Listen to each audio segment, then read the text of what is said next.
It's all up to OT Freeze with a bomb planted on C-side. He doesn't have a molly. What is a Freeze to do? Oh, he's spraying Smokey, get a pick. Chamber gonna go down. It's gonna be a 1v1. OT Freeze gonna have the positional advantage.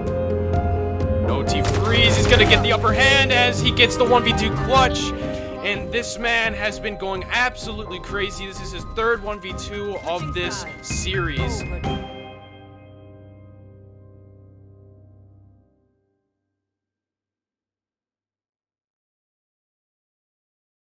My name is Zach OT Freeze Dulko.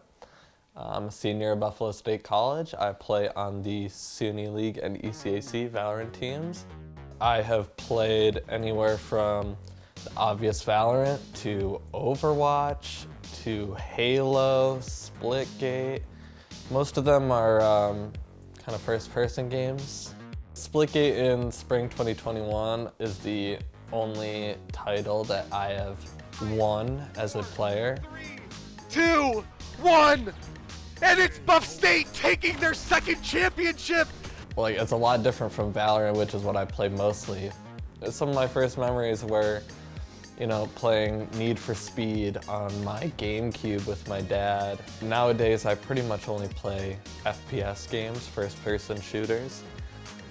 In my sophomore year, I was living on campus in the towers. I saw a flyer actually posted outside in the ground outside my dorm building, and I saw him like, I really wanted something like this, but I couldn't find anything about it before because I think it was still kind of starting up. I don't know how Marco got up here. I guess he invested his wall just to get on top, but he's gonna be a nuisance mid, that's for sure. I mean, this guy is the extra lurker. But OT Freeze has something to say about that. As much as I love Valorant, I hate it too. It's one of those games that pushes you away and then slowly drags you back in. I grew up also playing a lot of Counter-Strike Go. I loved that game so much. When Valorant came out, me and my friends, we were so excited to play it. I started playing it all the time, started improving. And once you realize that you're improving, you don't really want to stop because you realize you could get better at something. I'm just a competitor. As much as I'm usually level-headed and chilled out, I do love competing so much, and I can get hyped when I feel the pressure and when I feel the competition. I just love it so much. It's my passion, competing. On the game days, I would finish my classes and then I would go back to my room and play a little bit just to get a little warmed up. I've been taking a nap before the game just because I'm usually tired during the day, so it just helps me be a little revitalized for the game.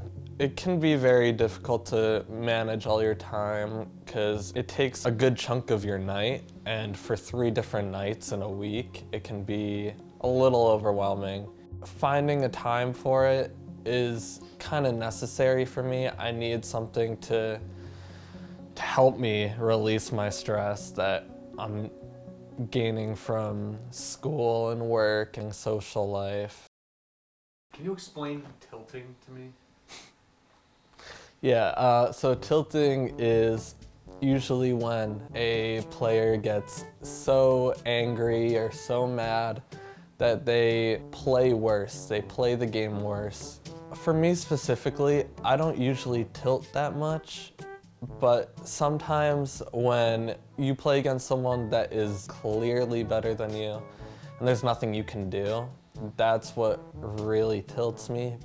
You know, people are gonna be better than you, it's gonna happen. So at the end of the day, you know, I just kind of try to forget about it, try to brush it off.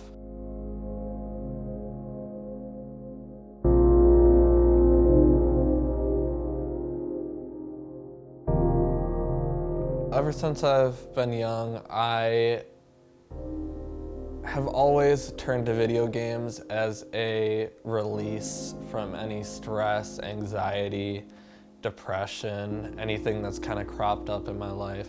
Every time I would be mad at my parents or just something that happened at school that day.